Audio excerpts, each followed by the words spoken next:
Planning Commission. If you could please rise for the Pledge of Allegiance by Mr. Rhodes and the prayer by Ms. Bailey.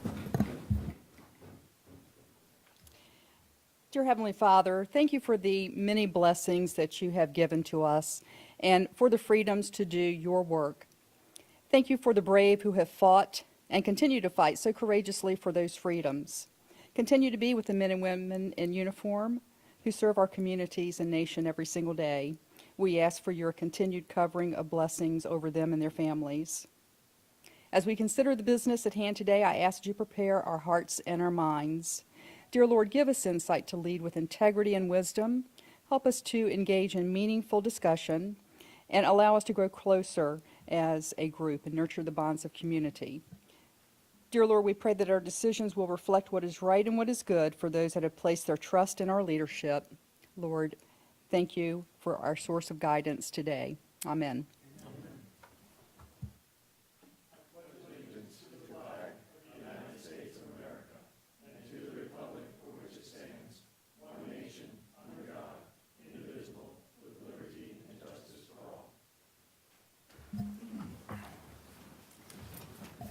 Thank you, Ms. Bailey, for that excellent prayer, and thank you, Mr. Rhodes, for leading us in the pledge.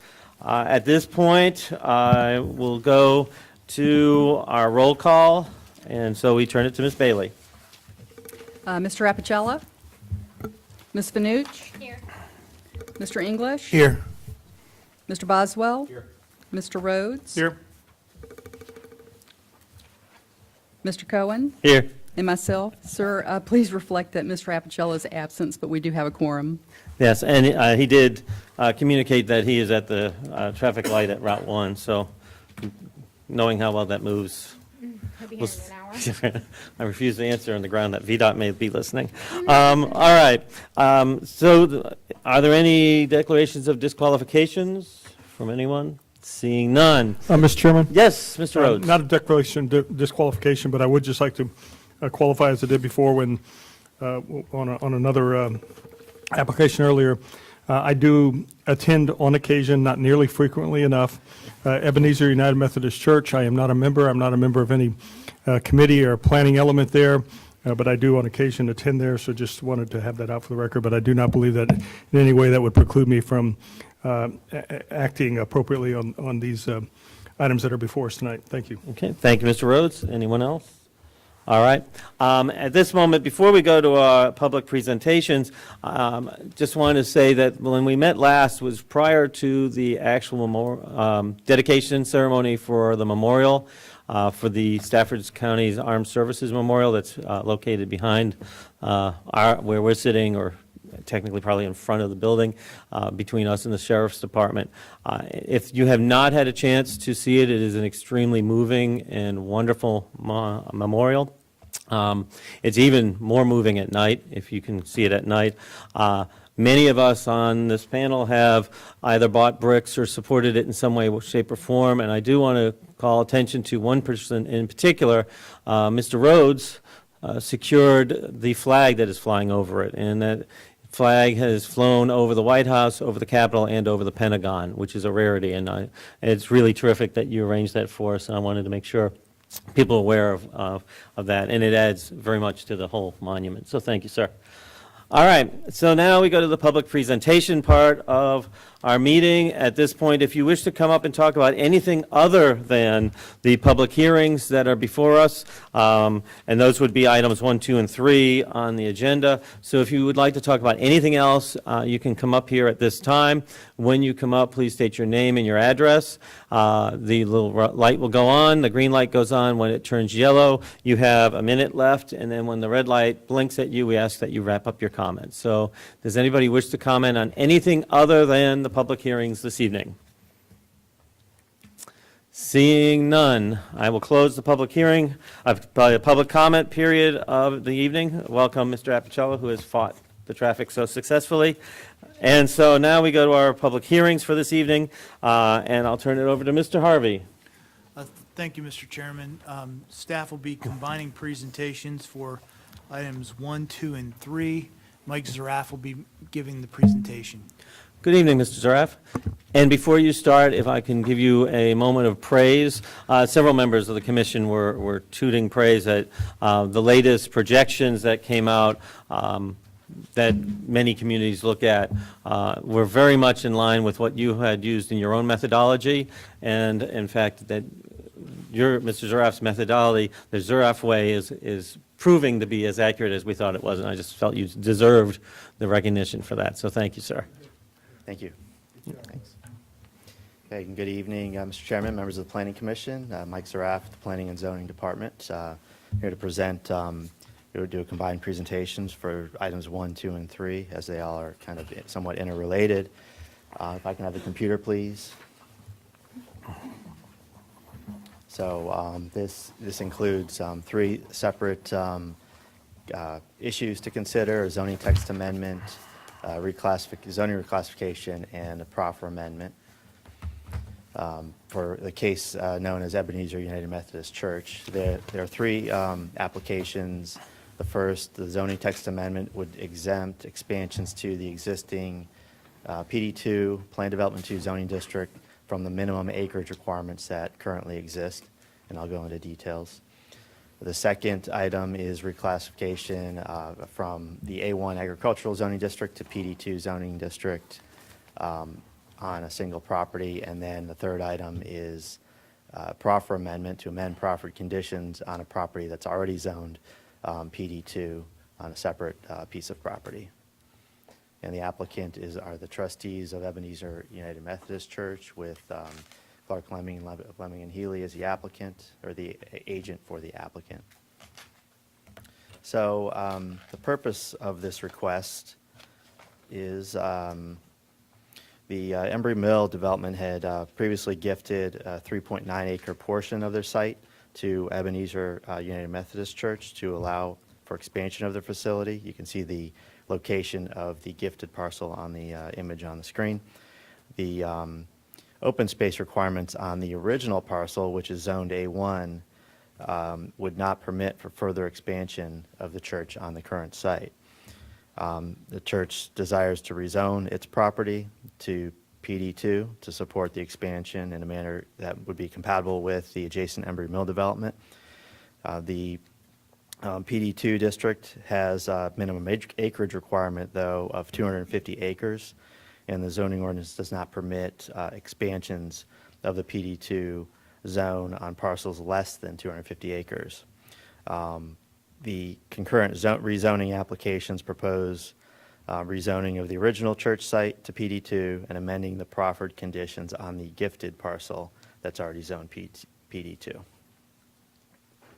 So looking a little bit in more detail on the first item, the zoning text amendment, the proposed amendments are to 2 sections of the Stafford County Code, specifically the zoning ordinance, sections 28-34, purpose of districts, and section 2853, plan development regulations.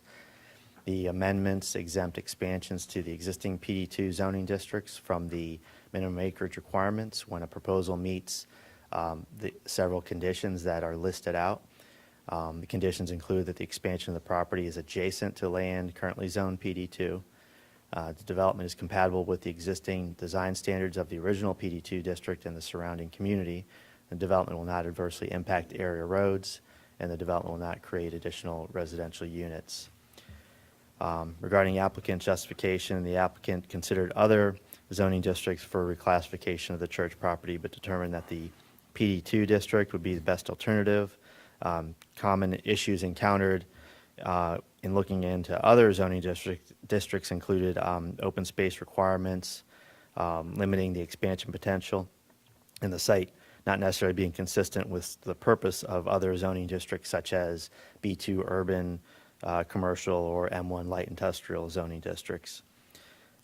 Regardless of any of the other zoning districts considered, that the PD2 requirement for a district perimeter buffer of 50 feet or 25 feet if there's a fence or berm would minimize buildable area and create a separation between the church and the Embry Mill community.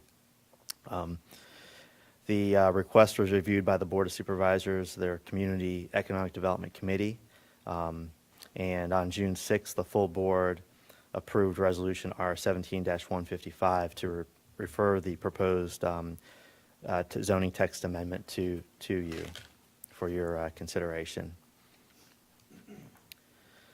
So this and the next several slides help to further explain how the PD2 buffer requirements are one of the primary factors for rezoning the entire site to PD2 and thus requiring these zoning text amendments. This is an image from the general development plan for the concurrent zoning applications that identifies the proposed expansion of the church onto the recently gifted parcel. The gifted parcel is in red at the bottom of the screen, the original site in blue at the top. And also on the image is the limit of the PD2 zoning district.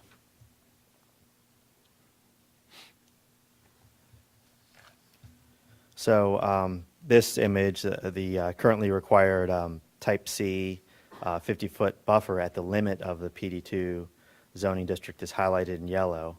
And this, of course, under the current condition would conflict with the proposed church expansion plans that they have in mind.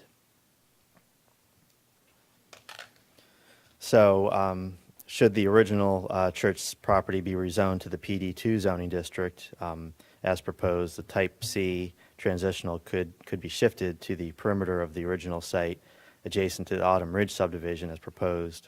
As proposed, the applicant would be able to provide a reduced buffer width of 35 feet in this location with the inclusion of a fence. And just to clarify, if the applicant, I didn't create an image for this, but if the applicant looked to rezone the entire site to another zoning district, say B1, for example, the applicant would have to maintain a Class C buffer around the perimeter of the site, generally in this location. And so this area would have to be retained as a Class C buffer, and then they would have the rest of the area usable. Would that, Mike, so that's like 35 feet? Would that be 35 feet? Well, that you marked in blue? the standard buffer would be 50, So it'd be 50 feet? but they could potentially reduce it if they had a 5-foot tall berm or a solid fence. They could reduce it down to 25 feet. Oh, okay.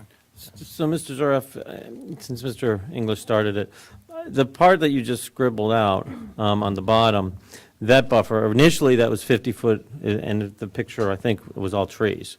So by rezoning and redoing all three of these, it becomes basically no buffer, or, I mean, it's not 50-foot, it's not trees, and maybe this is because we were at the landscaping thing this morning that is stuck in my head, but I'm not seeing any real, I mean, what of our landscape ordinances and standards and bylaws is actually going to apply to this, or does it mean nothing does? That what you would have is a street buffer. So they're still, and they are proffering a smaller berm and street buffer would still be provided, but just it wouldn't be as hefty as what would be required under the current rules. And do we have any time frame for on the bottom it says future Crab Apple Drive, do we have any time frame of that? That's been constructed. Okay, so Yes. it is there, so Yeah. the map says future, but there is not future, it's existing. Yeah, Okay. it's there now. The future is now. So, Embry Mill is the only land in the county that is zoned PD2, the Embry Mill development. The PD2 district covers a total of 750 combined acres and is highlighted on this zoning map in the darker grade surrounded by blue. The zoning ordinance limits a PD2 zoning district to no more than 850 contiguous acres, with the current 750 acres, and the proposal for expanding the PD2 by 7.5 acres on the current church site. Additional expansions to the PD2 zoning district that would be made possible under this amendment would be limited to 92.5 additional acres of land that could potentially expand through future zoning actions to PD2. Identified 4 general areas that could potentially be added to the PD2 zoning district. Parcels not immediately adjacent could be included if they're combined or zoned at a later date. And also note that not all of these areas could be expanded in total. The expansion would be limited to a total of 100 acres of these locations. And so just to kind of highlight these specific areas and make some points on the issues. This first area, this is a 25-acre area on the northern side of the PD2 district. It's a standalone parcel adjacent to Embry Mill. It is undeveloped and includes a planned street connection from Embry Mill stubbing into this property. And it also is fronting on Eustis Road. That backs up to the school, doesn't Yeah. Yes, yeah, that's Poole Middle School. Mike, what is that zoned currently? That property is currently zoned A1. So how many houses could be put on there? That would be, I guess, generally probably about 7 or so, just given road right-of-way. And there's RPA along the one end, I believe, as well. So probably 6 or 7 lots. Okay, thanks. So the next area going down the screen, this 100-acre area, this area consists of parcels located along Embry Mill Road and does include the Embry Mill Church parcel. These parcels include a mix of undeveloped and single-family residential uses. The area would require assemblage of multiple parcels, which may prove challenging. Then moving down to the 75-acre piece, this is a series of parcels that are similar in character to the 100-acre area with undeveloped and single-family residential uses. The parcels do not include a planned connection into Embry Mill, as is currently shown on the preliminary plan. So it would not qualify for rezoning to the district without a street connection being added via an amendment to the preliminary plan. And then the last area down by along the southern part of the district, it's adjacent to southern end of the PD2 zone. Includes a collection of several parcels that total 90 acres. Most of these properties are already zoned and planned for commercial development, and I think therefore less likely to rezone to PD2, as they already kind of have that right associated with them. So in summary, staff does recommend approval of the proposed ordinance 017-27. Staff does believe the amendment limits the scope of potential expansions of the PD2 district and only supporting expansions if development would be compatible with the adjacent community in keeping with the intent of the PD2 district. So I want to go into item 2, the zoning reclassification, and summarize that. Item 2 is a request to reclassify property from the A1 agricultural zoning district to PD2 zoning district. The site itself is highlighted in red. It covers 7.5 acres. It's on the north side of Embry Mill Road, and approximately 858 feet east of Eustis Road. This is an image of the zoning map around the site. The site itself, again, zoned A1, does not have any proffers associated with it. In 1990, a site plan was approved for the initial construction of the church on the site. Subsequently, 2 expansions to the church occurred in 2000 and 2005. The site is surrounded by PD2 zoning to the east, which is the Embry Mill community, and R1 to the north and west, that is the Autumn Ridge residential community, and A1 to the south. The 57,000 square foot existing church includes a 2-story wing with a preschool associated with it. There are 2 access points that exist along Embry Mill Road. Parking areas are located to the north, east, and west of the current buildings. The site slopes gradually downward from Embry Mill Road to the north, and the stormwater management is provided in the northeast corner of the site. An existing landscape buffer is located around the perimeter of the site, providing screening from the Autumn Ridge residential neighborhood.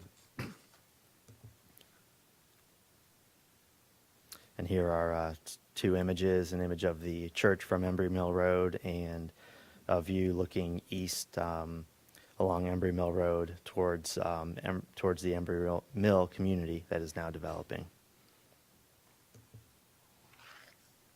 So the GDP represents potential for an additional 54,000 square feet in 2 or more phases, with an ultimate floor area of 111,000 square feet. The expansions are proposed to the east and north of the existing buildings over current parking areas. Those are shaded in the darker and lighter gray areas in these locations.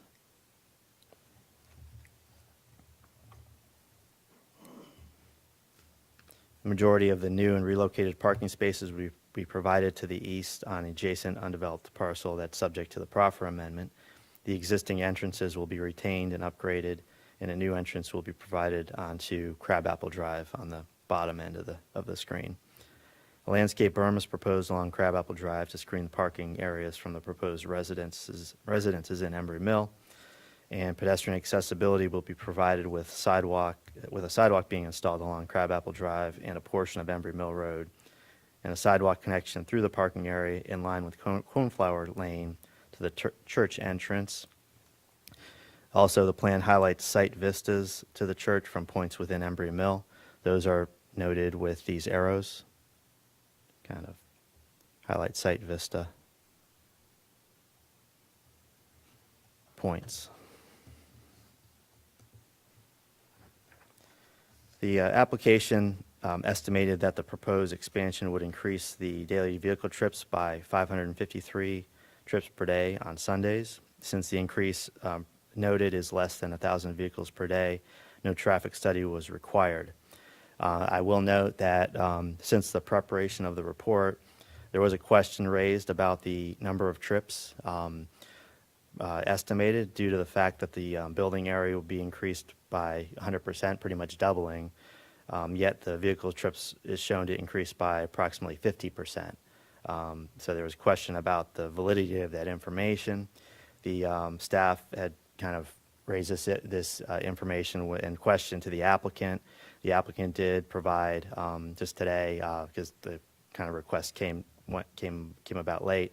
The applicant provided staff with a more detailed explanation of the trip generation numbers, but we have not been able to thoroughly review this new document prior to this evening. So if the Planning Commission does want staff to confirm this data, we can have this addressed in advance of your next meeting.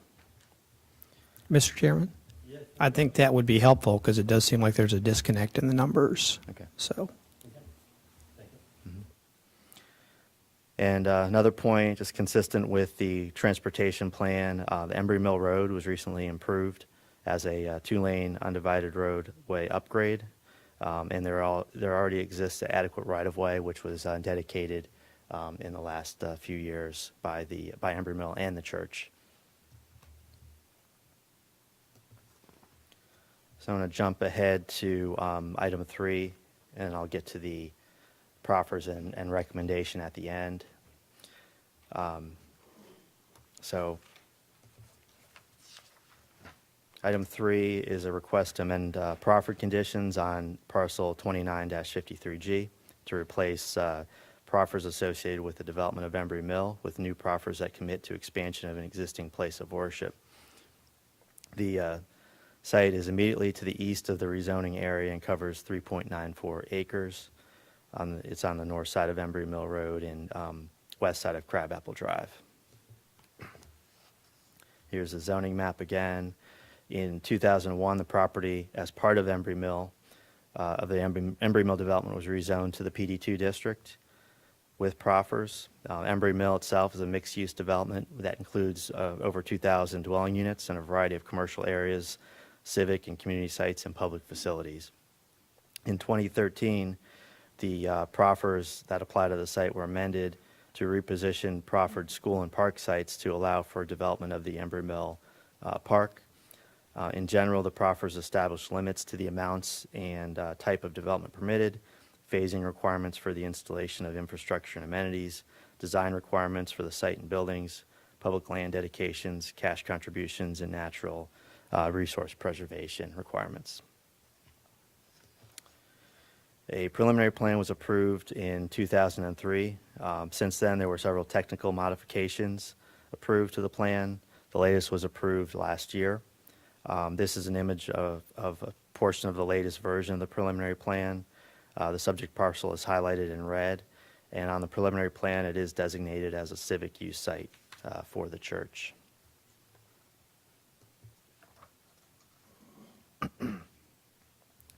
So the site is largely undeveloped and forested with a mix of evergreen and deciduous trees. The eastern edge of the site has already been cleared in association with the completion and construction of Crabapple Drive, and the terrain is generally level and gradually slopes downward to the west and north, and there are no known sensitive environmental resources on the site. Here's images of the site from the intersection of Crabapple Drive and Embry Mill Road, and an image looking to the south along Crabapple Drive in the bottom. And the site itself is on the right-hand side. The area of the GDP subject to the Proffer amendment is highlighted in red. This portion of the site would accommodate much of the additional required parking as part of the expansion. So for the Proffer amendment area, the applicant's proposing proffers that would replace the Embry Mill proffers. The current Embry Mill proffers would continue to apply to the remainder of the development, but these proposed proffers would apply to, they're exactly the same for both the Proffer amendment site and then the proposed area to be rezoned. So just to summarize the proposed proffers, it would limit the use of the property to a place of worship and associated activities, require substantial conformance with the general development plan, require expansion of the church facility in 2 or more phases, so it's not done all at once, limit vehicle access to the site to the 2 existing full-service access points off of Embry Mill Road, and one future access point on Crabapple Drive, and that would be subject to approval by VDOT. And establish signage standards. It would allow up to 2 monument signs in the location shown on the GDP, and include the relocation of the existing sign along Embry Mill Road. The also would require all building expansions to employ similar design features and materials as the existing building, and then require design and landscaping to provide a view shed between the property and the Embry Mill subdivision, and require retention of existing trees within the existing buffer areas.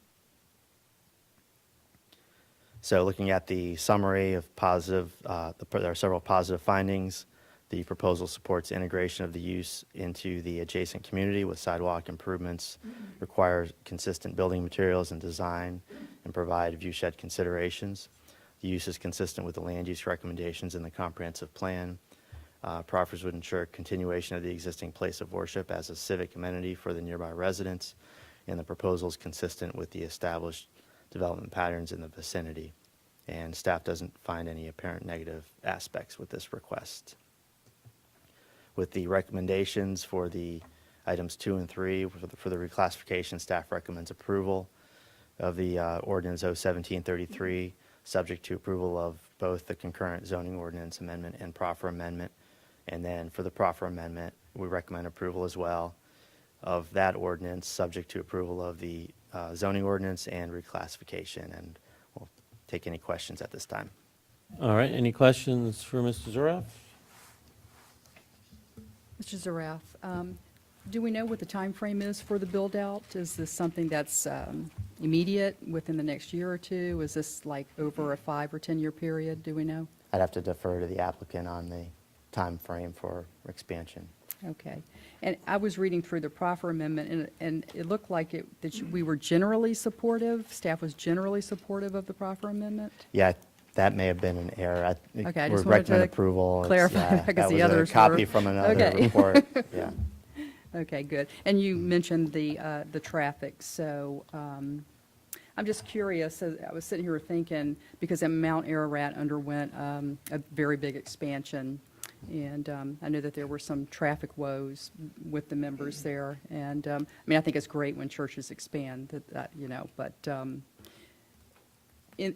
I'm curious as to what the requirements would be, if any, and at what point in time there might ever be some sort of a stoplight requirement. I know it's rather close to the corner of Embry Mill and Crabtree, and I don't know how that would all work out.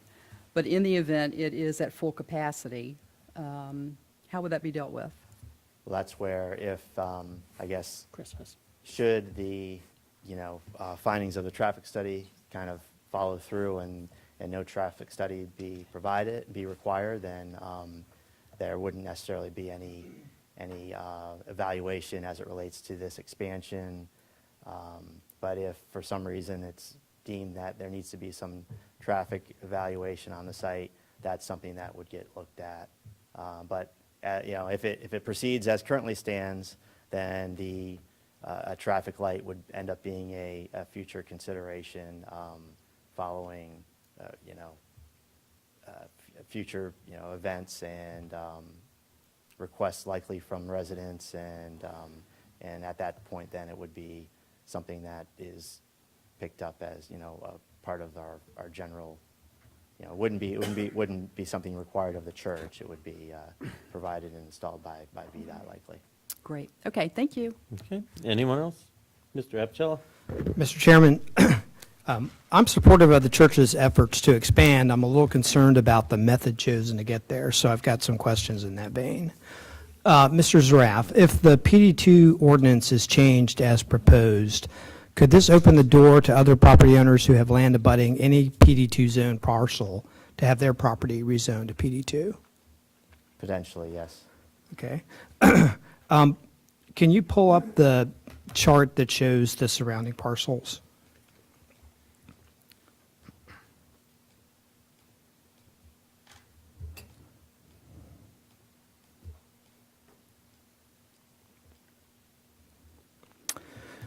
Okay, so the staff package identifies several unimproved parcels of varying size around Embry Mill, and they're displayed here. And I think you indicated at least one of these parcels is zoned A. I presume some others might be zoned A or R? Yes, those other two areas and within the 100 acres and 75 acres, much of that land is zoned A1. Okay. And the staff report also identifies a few scenarios. I think there were 4 that were listed on page 6 and 7. So is it possible that any other scenarios might occur? Not necessarily that bulk rezoning could occur, but that, say, a 3, 6, or 10 acre parcel that's agricultural or residential could seek PD2 zoning? Yeah, I think, yes, the one area I failed to include in this is on the south side of Courthouse Road in this location. There could be some potential for these properties as well to expand to PD2. And as a result of expansion, they could convert from residential to a commercial use. Is that correct? Correct. So we could end up with offices, convenience stores, restaurants, lower medium intensity commercial uses on parcels that are now zoned residential. Yes, as long as they kind of They meet the criteria. to the Embry Mill and kind of are integrated into the Embry Mill development. So that's one. I point out that that area south of Courthouse Road, that might be challenging to get that proposal to fit into Embry Mill, since it's on the south side of Courthouse Road, which is going to be expanded. So that, I think, is less likely to maybe meet the criteria, but I guess it's a possibility. Right, but as long as a parcel is PD2, and my concern is potential leapfrogging. So you have a 3 acre parcel or a 6 acre parcel that abuts another parcel, including a parcel that's across the road on Courthouse Road. Right. so the south end of Courthouse Road, then you could have the potential of PD2 moving in that direction. Good. Well, Mr. Epicella, one second. So on that domino theory, could somebody on the other side of your blue line, now that the blue line is PD2, say they want to become PD2? If it's not, again, there's a 100-acre limit, but yeah, if it's. If somebody has a 100-acre limit, then, okay. So it's not just the ones that are in red and now blue, but in theory, it could permeate past, even up on your red, up above. There's some A1 property up near that 100-acre parcel. They could go, I mean, we're not just saying just courthouse, but it could permeate further. Okay, thank you. And again, it could either happen piecemeal, or an entity or several entities could buy several parcels and start trying to convert those to PD2 that are not currently PD2. Is that? And at this point in time, we can't know what the future holds. We can't know what other property owners are going to want to do. Right. Regardless of what the church's intentions are, somebody else may have some different intentions downstream 5 or 10 years from now. Is that possible? Okay. Can you, I think you talked about it, but can you sum up the main issue or issues driving items 1 through 3 tonight? Well, the issue is, the big issue is under the current property at Zone A1, the church wishes to expand, and under A1, the open space requirements are too steep to allow them to make any more expansions. So they wish to rezone to a zoning district that would support higher density development, and they see PD2 as an opportunity to do so. Right, but in reading the package, I thought the transitional buffer was really kind of the central issue here. Well, that too, yes. It's Driving as to far this as- particular sought-after solution. Right. Yes, the PD2 has the requirement that a 50-foot buffer be located around the perimeter, and so as it currently stands, going to other zoning districts would require some sort of provision of providing that buffer. And who currently owns the property of record for the subject 4-acre parcel? The church does. Okay, and previously, did this parcel include the required transitional buffer for Embry Mill at Crabapple Road? Yes, So effectively, Embry Mill gave away its required transitional buffer as part of this gift. Is that? well, on the parcel, they Yeah. gave away the parcel, that still included that buffer. So if I understand how this would shake out, if Ebenezer Church were rezoned to PD2, the transitional buffer would move to the east side of Crabapple, where their church abuts Embry Mill? It would move to the west, To the west, I'm sorry. adjacent to Autumn Ridge. Okay. You have a question? No, I don't remember it being 50 foot. I thought you said it just had to be a regular street buffer.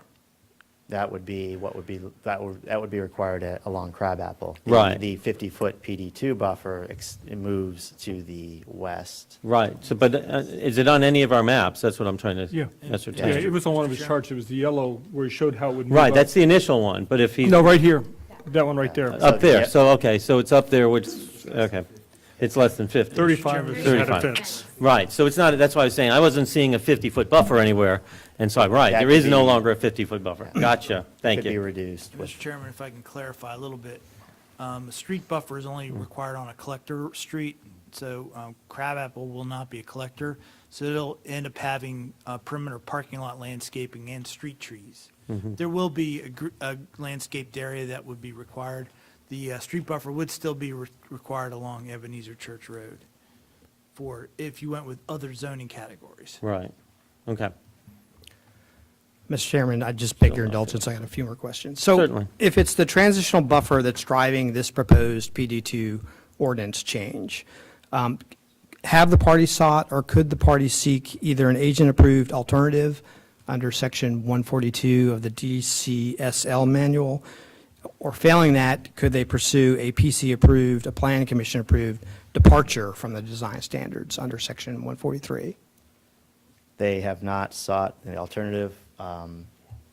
The terminology escapes me. second.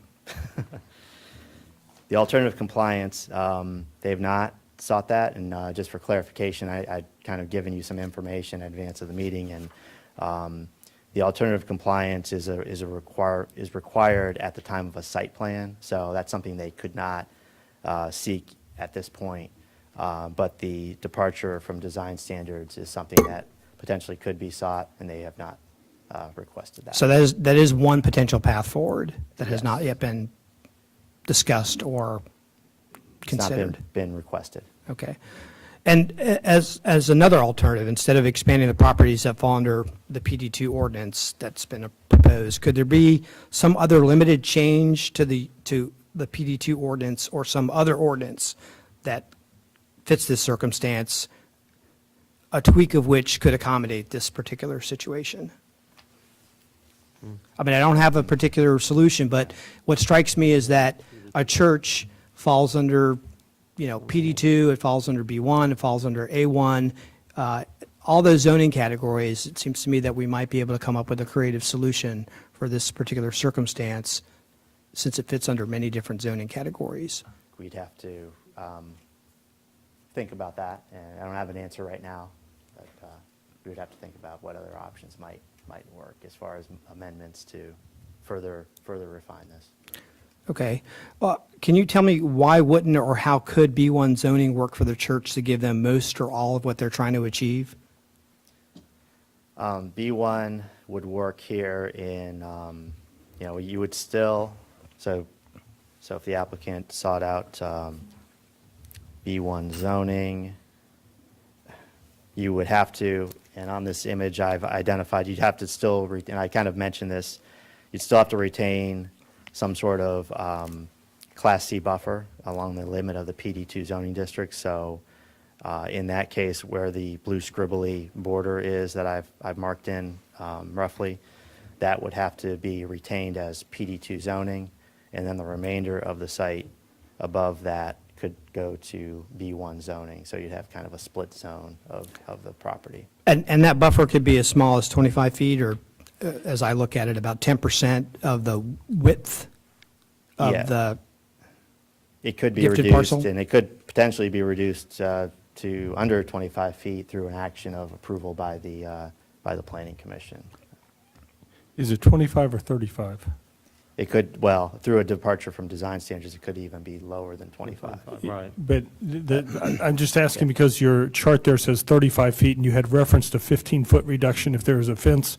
So 50 minus 15 would be a 35-foot, would be the normal expectation with the fence? I wrote in 35 just because that's what they actually have there in. So it's 25 is what, is as could- far as it can go down with the fence mitigation? Right, right. Okay, Yes, Mr. thank you. Rhodes, the ordinance allows the agent, in this case, the planning director, to allow a reduction of up to 50% of the buffer width, Okay. provided that the applicant still meets the plant unit requirements and provides either a fence or a buffer, or excuse me, a berm. Oh, okay, since we're still on this map, just so I can get clarity, because it seems as though where you have up in the top, where it says proposed type C transitional buffer, I'm looking at the one that you have in the, before that, but you're sort of saying that 35-foot is already existing. So No. Well, yeah, except it does not include a fence. So doesn't that's- have a fence, but the tree line and whatnot, the landscaping aspect is already there. Correct. So I was right where I said there's no 50-foot buffer anymore, because there's already, all that would be needed to comply with this is just to put the fence up to the existing tree line. Right? Right. Okay, thank you. That's what I was trying to get my head around, because it didn't sound like, Yes, Mr. Chairman, Okay. I think the big difference is with the different uses of zoning is that the buffer, even if it went down to 25 feet, would still be wider than the landscape strip to be, and street trees that would be required along Crabapple Street. So it's going to eat into the usable area of the parcel that was gifted to the church. I got you. We talked about this during the subcommittee, so yeah, I get that aspect of it. Thank you. Mr. Epstein. so I thought I heard you say that they could seek a departure and it could actually reduce that, potentially, reduce that buffer to less than 25 feet. But failing that, as long as they put in a fence, 25 feet would be the maximum that they would be required to do, Correct. without going to a PD, without rezoning the entire, I'll call them 2 parcels to PD2. Right. Okay. So I guess what I'm hearing, the bottom line is that expanding the county's PD2 ordinance is really not the only option here, and that there might be some other alternative approaches that would give them, again, most of, if not all of what they're trying to do without expanding the potential that other property owners abutting PD2 parcels might seek that rezoning downstream. Correct. Okay, thank you. Okay. Any other questions?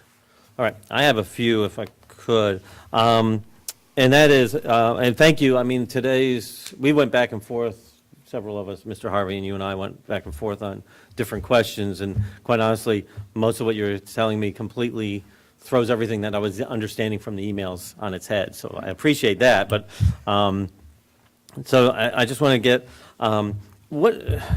what's the zoning category for Autumn Ridge, which this is abutting? That's R1. Okay. And then I have a question, because it said that that buffer, that 50-foot buffer of trees, was also designated as civic use. Right. So was this an instance where, I mean, it seems as though the requirement for this PD2 was a 50-foot buffer, but then they gave it to the church, which the church thinks it can use for X, but it really theoretically is counting for, it seems like it's being counted for 2 different things at the same time, and I don't think that's fair to the church. Well, if it wasn't over, I guess, under the church's control, there could be some use of, there'd still be the buffer requirement, there'd be more limited use, but yeah, it's, Right, I mean, but I'm just sort of going from this morning's conversation, but if as part of this category, I am required to have a buffer of X, and then I turn around and give it to an entity, and they call it for something else, but it's really not for something else, it was supposed to count for this, it just seems, I don't know, maybe it's just me, that just seems weird to try to call it 2 things at the same time. Yeah, it's a loophole. Okay. You answered that one with Mr. Apicella. In the last proffer where you listed the new items in this proffer, it said something along the lines of require existing trees in the buffer. Do you remember that slide? yes. Okay, but, so I'm trying to figure out which buffer area you're talking about requiring the trees. You mean require the trees up in your type C buffer up at the top? That is specifically, if you go back to this computer screen, please. That specifically is talking about this area That one chunk? where Gotcha, there's okay. still, there's the ability to retain the existing trees in that. Okay, in 50-foot that one chunk, buffer, all yeah. right. Because you understand where if it says the existing trees and that whole And that's gone. area where they're putting parking is trees, Yeah, that yeah, doesn't. I was not referring to that. It didn't match. Earlier today, and correct me if I'm wrong, no matter what they wanted to do here, they'd have to rezone. Correct. If they want to do, so no matter what, so as Mr. Apicella said, there may be other categories we could do besides expanding the PD2, but no matter what, they'd have to. Right. And they'd have to go through the process, okay. Short of changing the A1 open space requirements. Right. But Okay, thank you, sir. All right, if there's no more questions, we'll welcome the applicants. Ms. Deborah Ray.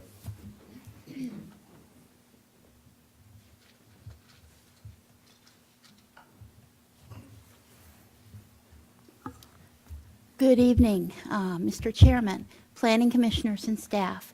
My name is Deborah Ray Carnes. I am an attorney and land use planner with the law firm Lemming and Healy. Our office and my home is in Stafford. I have a presentation that I plan to do on all 3 applications combined. I do want to directly answer one of the biggest last questions. We worked extensively with staff before filing these applications to determine the appropriate zoning categories we would seek. The biggest problem, well, the 2 biggest problems were the open space requirements in A1 and the PD2 buffer. as the staff report says, a rezoning to any district will require that 50-foot buffer, which, as staff has indicated, can be reduced to 25 feet with a fence. That 25 feet buffer is more than the current GDP is required to provide under PD2 and will eliminate some areas of the parking lot, which in turn will mean that the new sanctuary will have to be reduced in size. So there is a definite impact if we rezone to anything but PD2. And I'll go over this in a little more detail, but that's the reason. But how about the departure? Have you thought about that?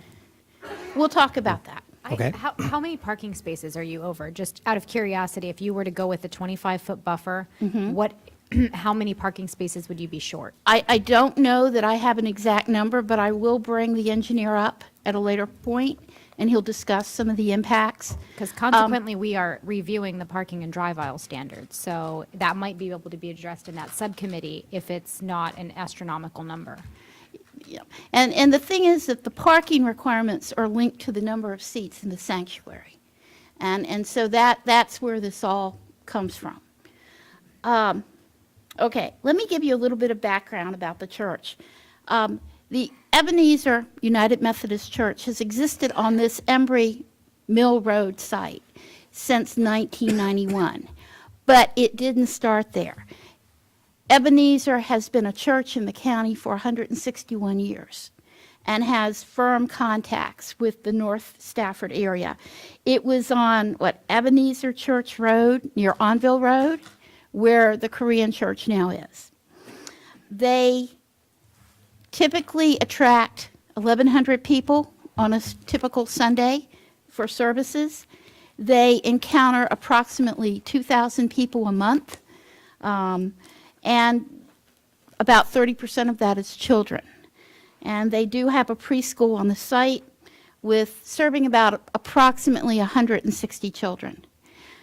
They have searched for years for expansion possibilities, and nothing has worked out for them until they were gifted this, what we'll call the expansion site for Embry Mill. And someone posed the question, what benefit, if any, did Embry Mill get from the gift? And I'm not here representing Embry Mill. I do not know if there was any benefit. I can tell you what Embry Mill did not get. They did not get the ability to build any additional residential units. And if there's one thing I need to say throughout this meeting, nothing proposed will allow will allow Ebenezer, will allow any adjoining property owners that may seek to rezone and get board approval of a PD2 expansion. Under these proposals, none of that will result in additional residential units. Okay.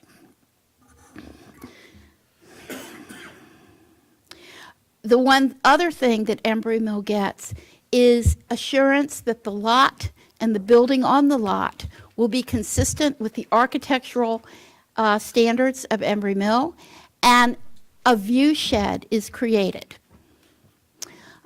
from the church through the historic areas of Embry Mill and vice versa, which is certainly in line with the current neo-traditional planning and architectural standards that I think Stafford County embraces. Okay.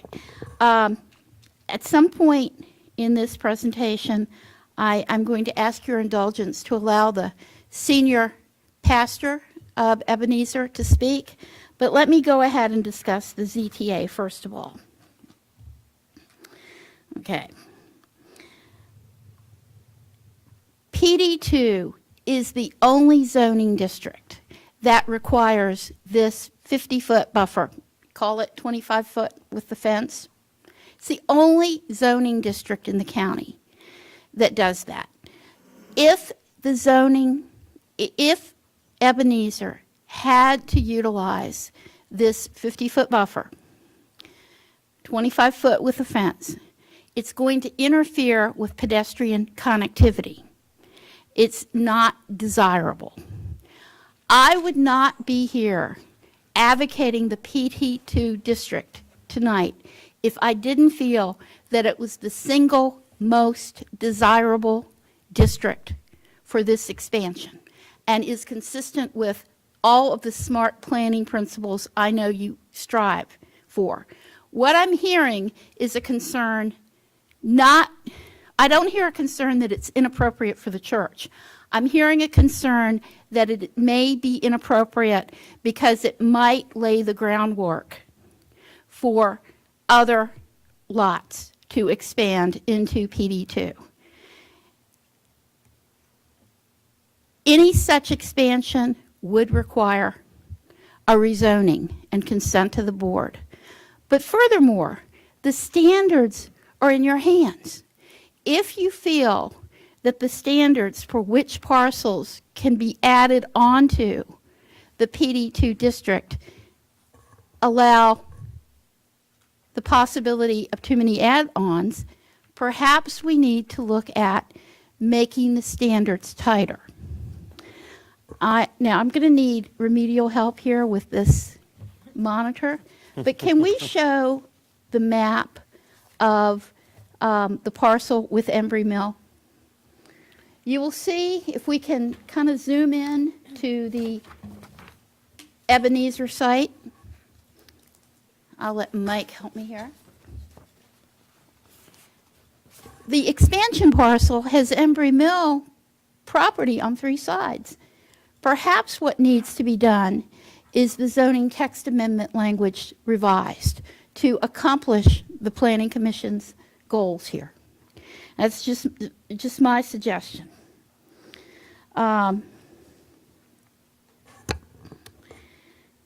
We're willing to work with the Planning Commission to achieve these purposes. I do believe that the standards set forth in the proposed zoning districts governing what properties could be reclassified PD2 is appropriate. And as staff said, it appropriately limits the scope, but we'd be glad to work with you guys if you feel it needs to be narrowed some. Now, as to the rezoning and the concurrent proffer amendment, one issue that arose yesterday around 4 o'clock was the question on the amount of traffic generated. And I have to ask staff, Mr. Zuraff, was the memo we submitted at 1:30 today given to the Planning Commission? Okay. So I'm just going to briefly summarize the findings. There are 2 ways traffic can be calculated. One is by an average based on square foot of the addition. That is usually done when you have a use that generates a fairly consistent amount of traffic throughout the day. Picture a 7-Eleven that is open all day, all night. That's the best use for that measurement. There is another measurement that is more precise and actually recommended for use by VDOT and the county policies that calls for very sophisticated mathematical equations to calculate traffic from those uses that generate traffic at very limited points of the day, such as a church. You know, a church on Sunday will generate almost all of its traffic in a limited number of hours. Our traffic engineer reviewed the question and found that the calculation of traffic generation under 1,000 vehicles per day was correct. And staff is now looking at that.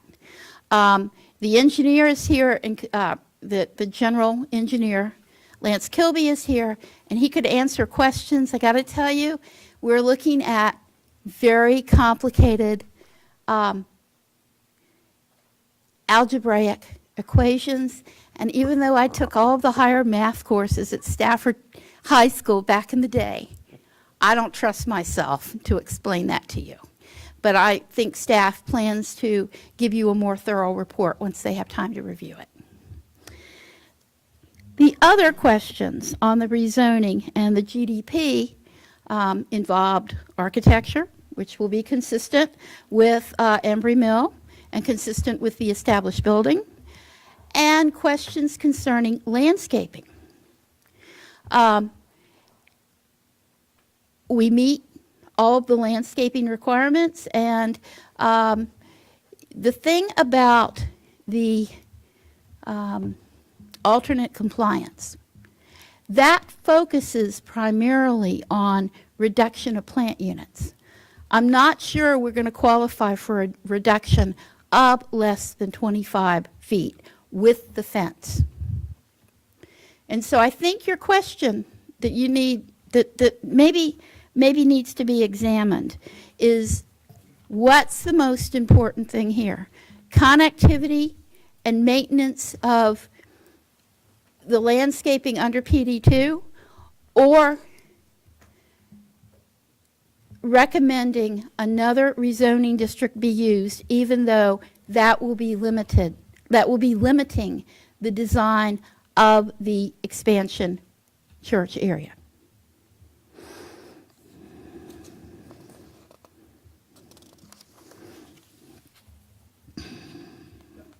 Have you looked at the manual?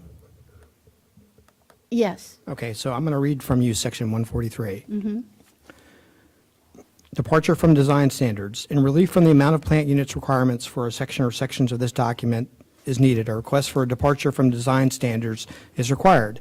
If a request for alternative compliance was not approved, then a departure to reduce the width requirements for buffer yards and planting areas, or the minimum square footage requirements for planting areas may be submitted. So the way I read it, Jeff can tell me otherwise, it's not just about plant units, it's also about the minimum buffer I width. understand. So you could seek a departure from the buffer width. It's my understanding that that's at site plan, only after we would pursue the rezoning, which interjects a high degree of uncertainty in the process. I will, however, Chairman Cohn, revisit the issue and be able to get you a definite answer. Okay, thanks. Thank you. Could I have your indulgence to bring up the senior pastor who is newly arrived and lives and works here in Stafford?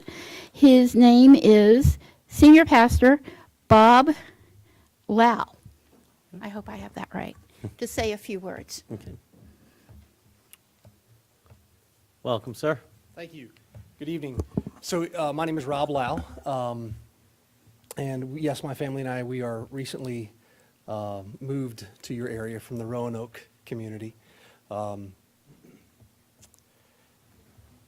Ebenezer Church was founded in 1845, 171 years ago. In 1991, they moved from the Onville Road campus, as was stated a moment ago. Their average worship attendance was about 100 when they moved to the Embry Mill campus. Today we see over 1,100 people in worship, a growth percentage of over 1,000%, and God is good. What I want you to know is that we believe that the best days of Ebenezer Church are yet to come.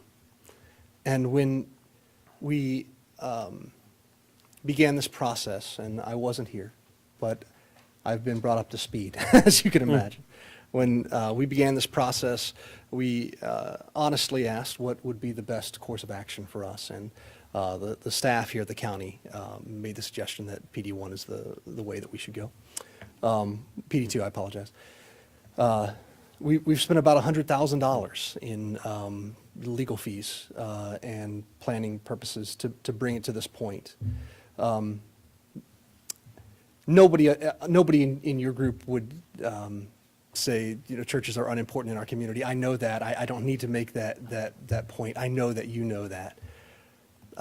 What I would say is, I don't envy you the task of I imagine it must feel like trying to tame a lion, looking at the growth around here and having to come up with the processes by which you can maintain that growth in a healthy way. I thank you for the work that you're doing, and ask you on behalf of our church, as we really are dreaming about a bright and beautiful future, a future in which we can continue to feed the youngest and most vulnerable people in your community, in our community. We can help tutor some of the most vulnerable students in this community. These opportunities are available to us in greater numbers as the church continues to expand and have a greater footprint in the community.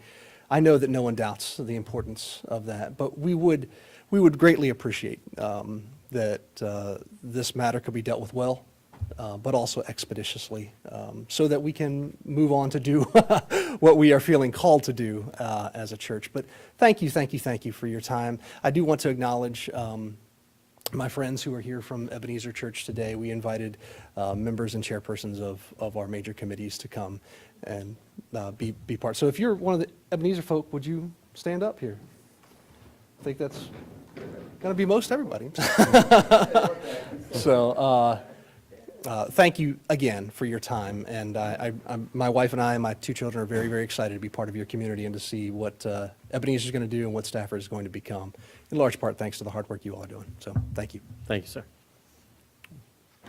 Anything else, Ms. Carnes? Just a couple of comments. I think early on someone asked about the time frame. I'm told 5 to 10 years would be a good estimate of the time frame that the church is anticipating. 2 other small things. One other disadvantage to going to another zoning district would be the cost. I believe that we would be talking at minimum a technical change to the Embry Mill preliminary plan, which is really something that would benefit Embry Mill, but I believe that planning staff may request it of the person causing the change. Additional cost, not the primary reason to make a planning decision, but just something that you guys know about. Secondly, we're very willing to agree to a deferral. The one concern we have is that we would hope that any future hearings would be done expeditiously enough to allow us to get to the board this year, so we don't have to go through the same education process with newly appointed planning commissioners or newly elected board members. But I'll be very happy to answer any other questions you have, meet with any of you, or bring up the engineer to answer any specific questions on the GDP. And finally, although staff didn't say so in their outline, the proffers do restrict this property to church and its accessory uses. I thank you. Thank you, Ms. Carnes. Any questions for Ms. Carnes? Seeing none, thank you, ma'am. At this point, I will call and open the public hearing. During the public hearing, any members of the public that wishes to talk on, and since we're doing all three of these together, Mr. McClendon, it would be on all three of these items. Any of these three items to come down, you have 3 minutes. State your name, your address. As we stated at the beginning, when the green light goes on, state your name, address. You have 3 minutes. When you see the yellow light, you only have 1 minute. At the red light, we ask that you wrap up your comments. So is there anyone that wishes to speak on this item? And we see someone in the back of the room. Good evening, sir.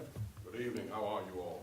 Very well. And you? Doing great, thank you. My name is Milton Wells. I live at 12 September Lane, right there in Autumn Ridge Properties. It's on the map. It was the the very southwest corner property. My whole reason for being here is because I received a letter that I had to sign for, and so I'm just trying to understand why I needed to be here. What was the impact of this letter? How it affected me and my family. So if someone can really explain that to me, I have no problem with the church. I appreciate the church in the community, to be honest with you. My son happened to have attended on occasion there. I think the church is located in a great area. I applaud them for expansion and everything. But like I said, my whole reason for being here is wanting to understand why I received a letter that I had to sign for. Okay. And if, after we're done with the public hearing, I'm sure Mr. Zaref will be glad to fill you in on any of that. So, Okay, then. Thank you, Mr. Wells. Thank We you. appreciate it. All right, anyone else wishing to speak? Yes, sir. Hi, I'm Lance Kilby. I'm the civil engineer working on the project. So I just wanted to address a couple things real quickly. One of the items that we were talking about was, the question came up is how many parking spaces would be lost if we did go to a different zoning district.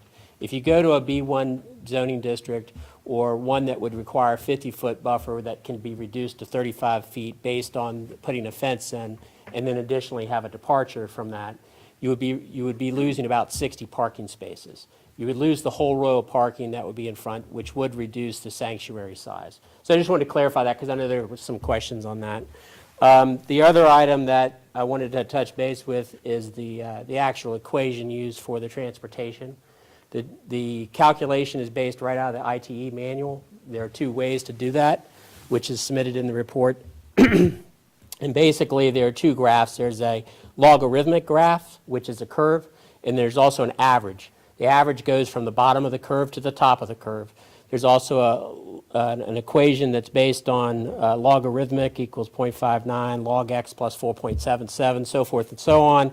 That's all in the traffic study. It's actually in the report, and it shows the values for that. That is allowed by the TIA and also by VDOT, and also by the scoping form by Stafford County. So I just wanted to address those couple things. That's really all I was here for. Thank you, Mr. Kilby. Sure, no problem. Anyone else wishing to speak? All right, seeing none, we will close the public hearing aspect of this. There really was nothing, Ms. Carnes, that you would need to address. Usually I forget that part, so I actually remembered it today. Mr. Zaref, do you want to address anything? Sure, I guess, to specifically address the comment from Mr. Wells at 12 September Lane and how it would affect him. I guess, how it would maybe affect him and any other residential property along and abutting the church site is, this is just our standard process is to notify all abutting properties so they're aware of any zoning changes. This would change the zoning district on this church property that would allow for a higher intensity use. It allows for the church to expand. It's proposed to double in size, so it adds additional building, it adds additional parking, increases traffic, and but as it affects the properties on Autumn Ridge, the expansion is moving away from Autumn Ridge and the associated parking with that as well. Mr. Chairman? Yes, Mr. Rhodes. Mr. Zaref, it's correct to say, though, that every abutting property owner received probably a similar letter to the one Mr. Wells received, correct? Yeah. Because it is part of the required process when there's going to be a public hearing on anything abutting your property to make sure those property owners are notified. Yes. And an additional note is, as proposed, a fence would be added to the existing buffer that's between the Autumn Ridge properties and the church. Okay. All right. Mr. Draft. Mr. English. I got a question. If they did a technical change on that, what's the cost on that if they had to do a technical change? Just ballpark. I know you don't have to give me For that to Jeff. Jeff. Mr. English, the cost of a technical change for the preliminary plan is $500. And that would be required because it'd be eliminating part of the property from the overall project. So the plan would have to reflect the change in the calculations of acreage, open space ratio, things of that nature. Okay. Since we have you, I'm looking at the various maps in the now paved lovely Crabapple Drive and that, the gifted parcel. And I'm just curious, as you go up Crabapple Drive and this parcel stops and there's that one part of the buffer that you were saying that has to stay treed, who owns the land that's further up to the right? Can you go to back to the presentation? Emery Mill. I would think it's Embry That's Mill. what it looks like. So we have a different, this image is back up. Computer, please. Oh, man. This is the general Nope. edge development plan, and you can see, Mr. Cohen, there are lots in that immediate vicinity in this area here. Okay, So it'd be residential lots. That's why they were keeping the existing vegetation. okay. But those lots haven't been developed yet? No. Okay. They're under construction? All right, thank you. Okay, thank you, Mr. Zaraf. And so, Mr. Rhodes, this is in your Yeah, district? Mr. Chairman, I did have a few follow-on questions from the discussion. I appreciate the thoughtful discussion this evening. I know that this commission is always careful about any secondary effects that may come from any actions that we take, and so it is certainly worth that deliberate discussion and consideration. I am curious, maybe from Mr. Harvey or Mr. Zaraf, if there was a desire and an action to change this, reapply, and make it to go to B1, can the action to by the Planning Commission to decrease or eliminate the buffer requirement, can that be taken concurrently with the rezoning to B1, or does it have to wait till a subsequent time to act on that? Mr. Chairman, Mr. Rhodes, I believe the departure could be handled at the same time as the zoning change. The risk for the applicant is that right now the site has not been fully engineered. So if what the Planning Commission approves ultimately can't get built, they may have to reapply again for Okay, revision once they have full engineering of the property. okay, thank you. And I'm not, it's not lost on me also that if that was a course taken, the Planning Commission making a determination to eliminate a buffer requirement or buffer waiver in its own right sets another form of a precedent if we're willing to eliminate those requirements in certain conditions. Then also, if I could ask from a calendar perspective, if we just work on this a little further and go to our next meeting is the 13th of September, I believe? Yes, sir. Okay, 13th of September. If we were to act on it then what does that do to the timing of the action going forward? What happens after? Mr. Chairman, Mr. Rhodes, this could go to the Board of Supervisors potentially at their first meeting in October. If it got deferred to the second meeting in September, it would put it back to potentially the second meeting in October for the board. And that's pushing the board into sort of They're the last self-imposed. possible meeting for them to Right. take action on a land use matter this year based on their bylaws. Yeah. in December, they're all Or November, Yeah. after the Yeah. election. Yeah, so, and then, so there is, if we were to act and dispose of the action on the 13th of September, that does give an opportunity for them to act on it in October, if Yes, it were sir. done in a soul. Okay. One other variation on the calendar clock, probably Mr. Harvey, just so I make sure I've got this in my head. If there was a desire to go to B1, that's a re-advertising dynamic, correct? If we took that approach? Yes, Mr. Chairman, Mr. Rhodes, that would require the applicant to amend their current application. It would require a new public hearing because you're asking for a different zoning category. Right, and so that would have to be advertised by probably 2 weeks from now, Yeah. So roughly? the 30th, Yeah, somewhere in there, yeah. probably 30. 23rd, 23rd. 23rd of August, yeah. And so everything would have to be resolved by then to be advertised in Right. time. Okay, Or even, May I ask a question? please. So if this is a project that's going to take 5 or 10 years, and it gets delayed for further review, and has to be pushed off till after the election, I'm just trying to understand, is that a showstopper? Nothing's ever necessarily a showstopper in my mind. I hate delaying things if it doesn't have to be delayed. If it has Right. to be delayed, it has to I be. understand, but Yeah.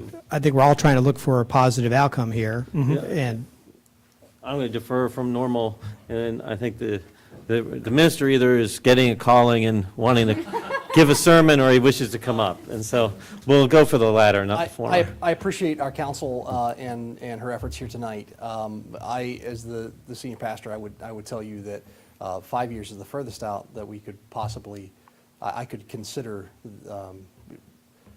We just had a neighborhood open that next door that has 2,500 new homes. We have 1,100 people on a Sunday morning and 2,000 people that are individual adults, not including 30%, so 600 additional children we see throughout the course of a month. That's 2,600 people in our space, and we have a sanctuary that seats 500 people. I don't want to artificially introduce a sense of urgency. At the same time, I think it is a misunderstanding to suggest that it's 5 to 10 years away. That does not represent. So ideally, less than 5 years away? Yes, sir. Okay.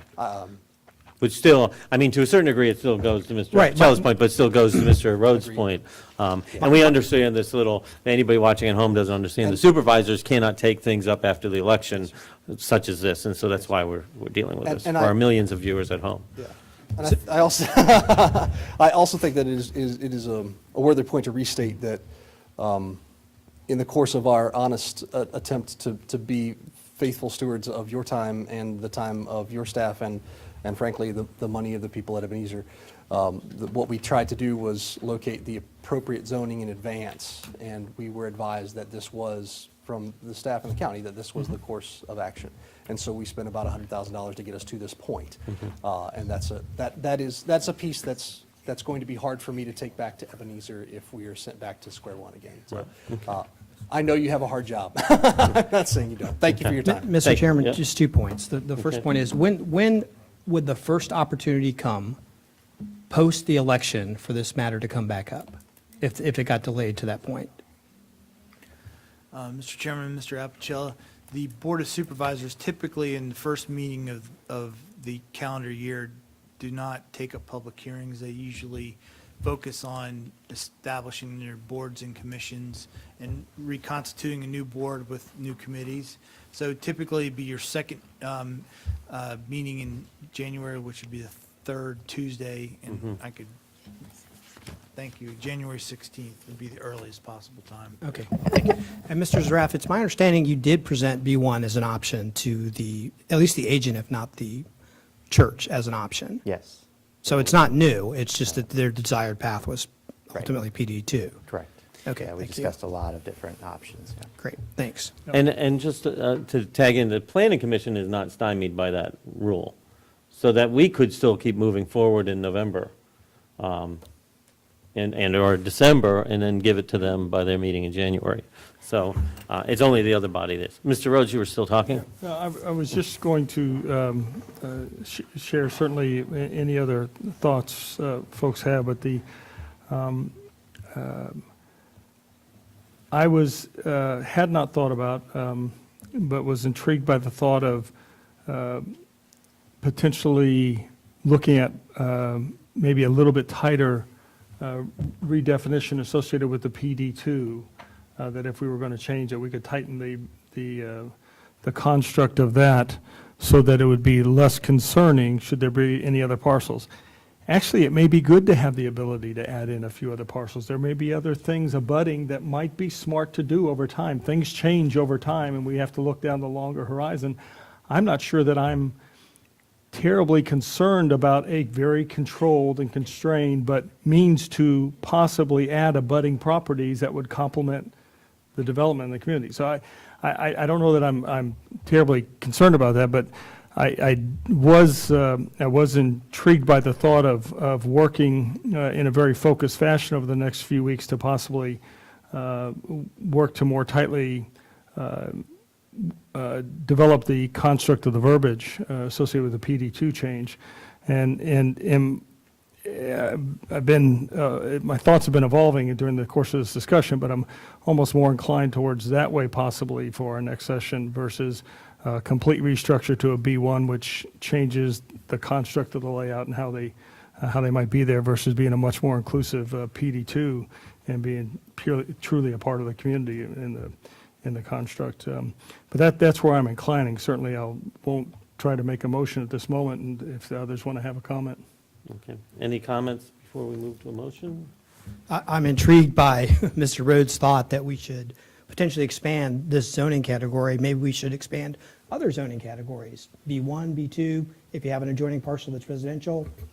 Sure, let's go have for that. it. Or Yeah. free-for-all. Okay. Let's kind of throw out all planning constructs You altogether. got it, let's throw it all out. So, again, Mr. Chairman, I think a course of action is for the parties to, again, think about a creative solution from my perspective that would not expand PD2. I don't think that's a desirable outcome, because if you meet the criteria, I'd like to know when we're going to say no to somebody who meets the criteria who's got an adjoining parcel. If we treat the church one way, are we going to treat another party a different way when they come forward with a rezoning proposal?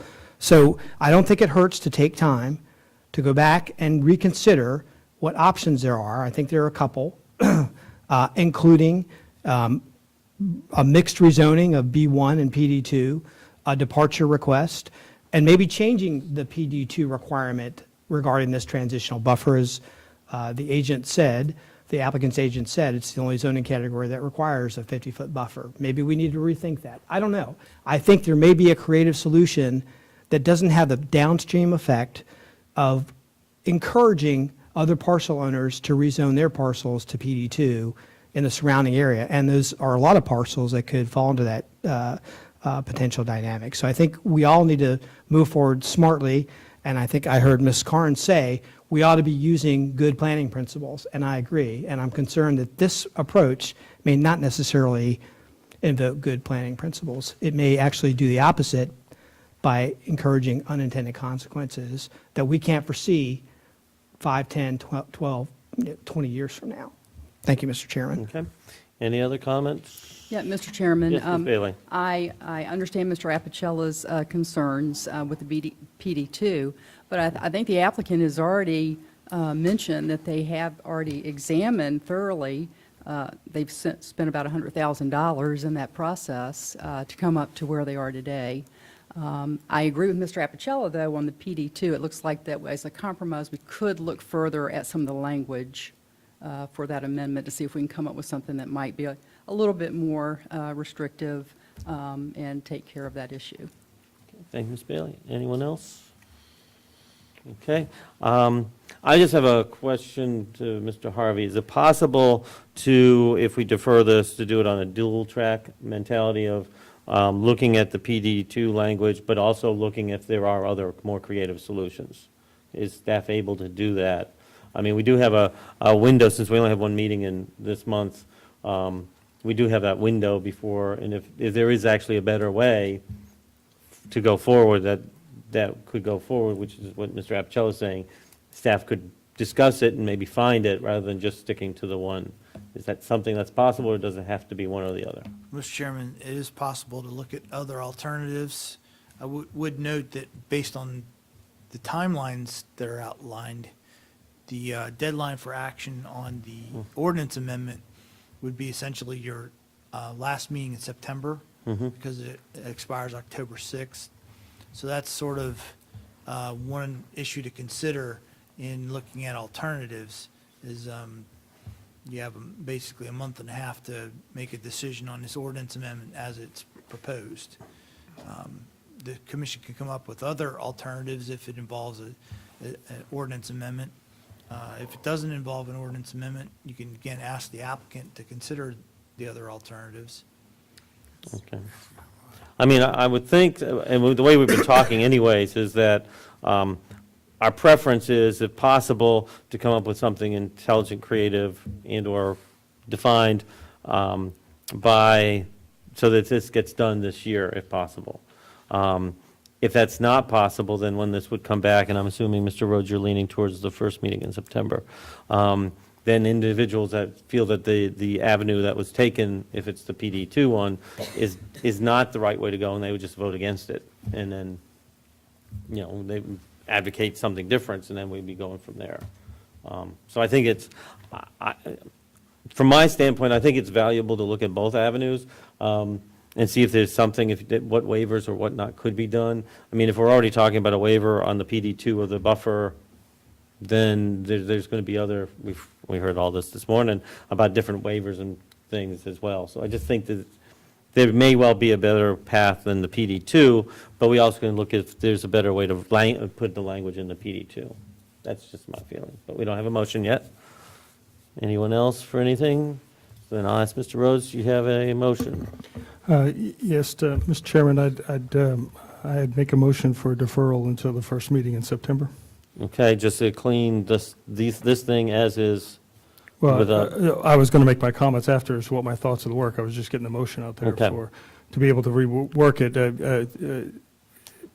Well, I can go ahead and describe. In my mind's eye, I know I would want to very quickly work with staff and with the applicant on looking at the PD2 language. I'd certainly invite Commissioner Apicella to join with us and with staff, and we can see if there's something to explore in the B1. I note that on the B1, if we were going to re-advertise for that, we'd need to do so probably in the next couple of weeks to be able to develop that up. So that would be immediate work on that. I'm happy to join in discussions with the applicant and staff on if there's something that is actually a better approach in that manner as well.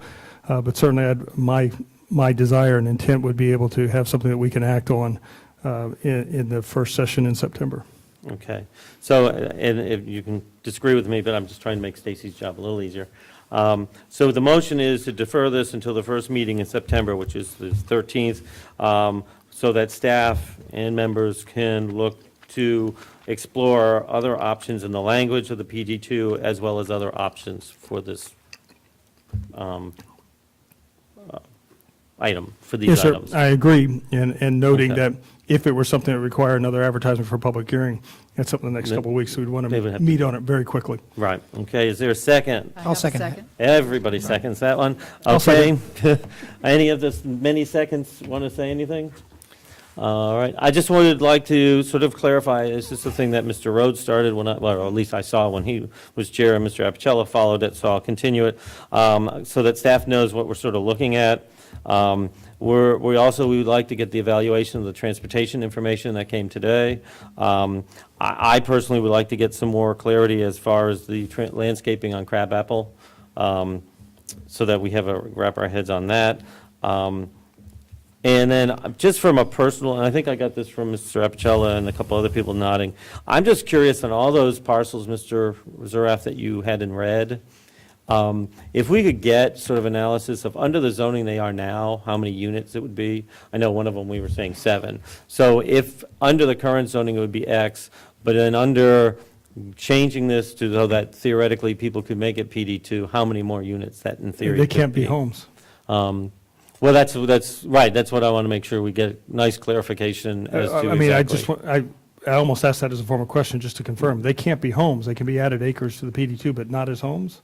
Mr. Chairman, Mr. Rhodes, the amendment stipulates that there could be no increase in dwelling units. Okay. So if they were removing one part of the project that had dwelling units, they could basically transfer them to this expansion area in theory, but the total number of dwelling units would not change. Yeah. Can't grow homes. Okay. It might Okay. still be helpful to know what the current zoning is on each one of those parcels and how many homes would exist on those parcels if Right. they're That wouldn't hurt us residential. in general. Okay. All right. So all staff is clear. Ms. Carnes? All right. Mr. Chairman, Mr. F. just to confirm, or Yes, to Mr. clarify, Rhodes. on anything deal with transportation, I would just remind staff that currently the participants at the church are only exiting out west on Embry Mill Road because they haven't been able to go through. I think that's just now been opened. So you've actually got more opportunities to disperse the traffic in a future count. So they ought to be considering that if they Right. are looking at any implications. And I'd be curious, if they come out Crabapple, how would that impact those other roads that aren't being impacted at all now? Can they go other avenues? So, all right. So, that's right. All right, so we have the motion before us. If everyone will take a moment and vote.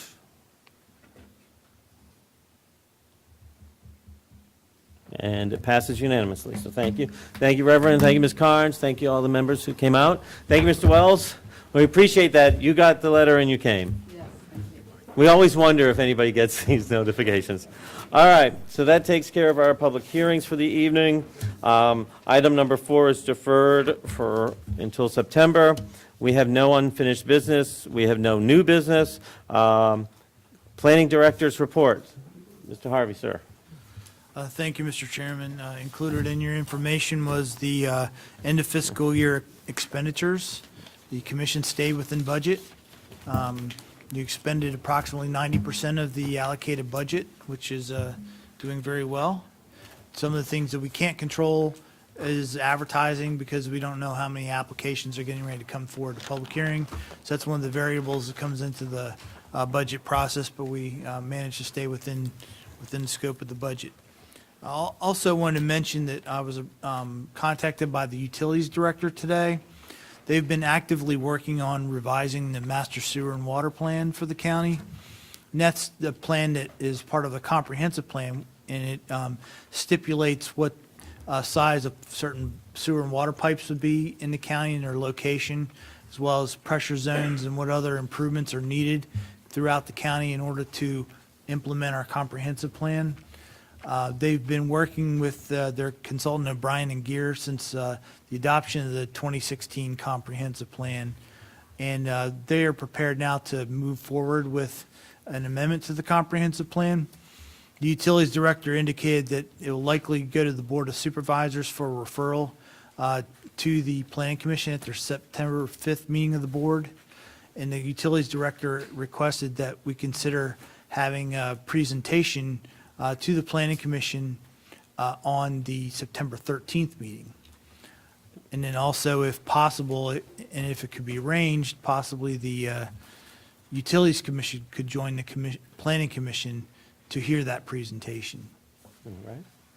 Okay. So I asked for guidance from the commission and the chairman about whether we should put that on the agenda, and if so, what location should it be on the agenda? Should it be under new business, or would you prefer to have it as a presentation like we do for other matters prior to public Yeah. hearings? Right. First of all, are people amenable to having the utilities come? Okay. And I sort of like the idea of doing it first so that they're not having to stay here for the entire meeting, as exciting as it is. Is everybody all right with placing them before the public hearings? Do we have a number of public hearings that evening?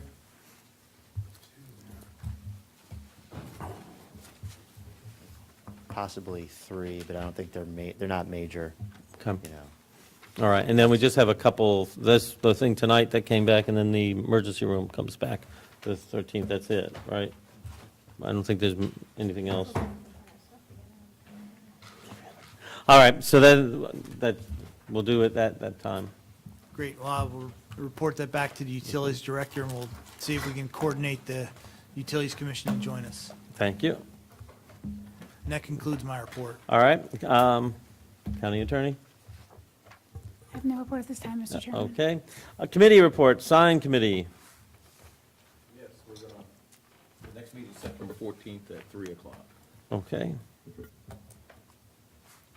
All right. Parking and drive aisle standards subcommittee. Yes, so we met today and went over a comprehensive chart listing that Ms. Andrea Hornung had prepared for the subcommittee.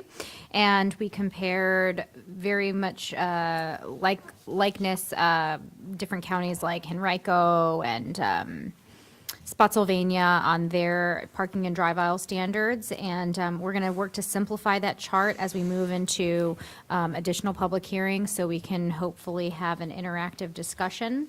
And our next meeting is scheduled for October 2nd at 3:30 p.m. Okay. Did I miss anything? Yep. So maybe I won't talk at that one. No. All right. For our landscaping standards, Yes, sir, Mr. Chairman. We met today at 10 o'clock this morning, and I have handed out our agenda of what we went over as far as our committee. We are also looking at Wawa's landscaping standards, that we figured that we'd take a look at how they present themselves, because that was a good standard to look at. Also, I think that was about it. And our next meeting can be September 13th? yes. September at 13th. 4:30. At 4:30. Right. And then we were very fortunate to have Deputy Hamilton there Yep. to sort of give us, one of the things that we are looking at is the public safety aspect of some of the designs and et cetera. We did ask staff to talk to the parking subcommittee as well, to make sure that landscaping in the parking lots and whatnot sort of jive with what you're looking at. So that it's not, we're not just a little island. We denied that request. Okay.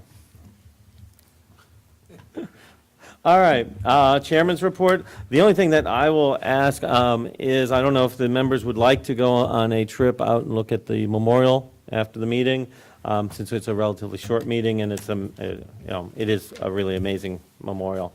Other business, we have a TRC that was canceled in August, so I don't think we have to worry about one until September. Is there the Mike Rhodes? Make a motion for approval of June Second. 28 minutes. Thank you. And a second, I think Ms. Vanuch got it in slightly ahead. Any comment? All right, sir. we'll vote on approving the minutes. See, by making that motion, What minutes, I the- get in the minutes. That's right. And it passes unanimously. And so we don't meet again. I hope everyone has a great rest of the summer, and we are adjourned until September 13th.